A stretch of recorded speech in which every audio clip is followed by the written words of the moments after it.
Limiting adverbs. Turning the volume down on your English. Hello, language learners. Welcome back to another fascinating episode in our series. Today, we'll delve into an interesting aspect of English language learning, limiting adverbs. These are adverbs that help us describe the degree or extent of an action, an adjective, or another adverb. Limiting adverbs can help us turn the volume down or limit the intensity of what we are describing.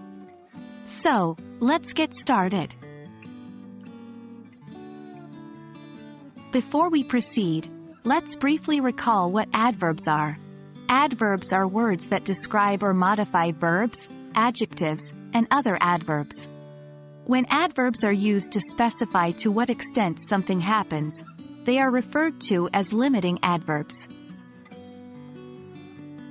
These are some commonly used limiting adverbs: barely, hardly, just, only, merely, simply, solely. For example, if you say, "She just left," the adverb just limits the time of her leaving to the immediate past.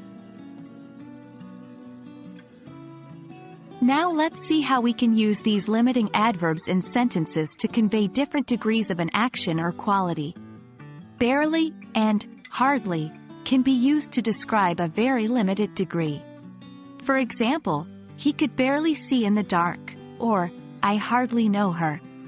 Just and only are often used to emphasize the smallness or insignificance of something.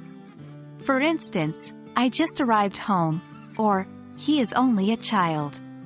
Merely, simply, and solely are often used to reduce the importance of the fact or thing being described. For example, "It was merely a suggestion," or "She was there simply to listen." Practice makes perfect. Let's try to formulate sentences using each of these limiting adverbs. As an exercise, consider the following adverbs: just, only, merely. Try to make sentences using these in different contexts.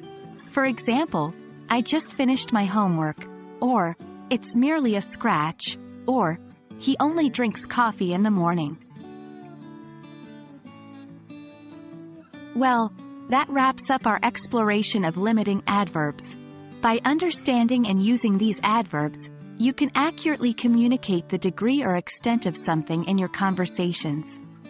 Keep practicing and remember, language learning is a journey, not a destination. In our next episode, we will be discussing other types of adverbs that you can use to add more color and precision to your English. Until then, keep practicing and happy learning.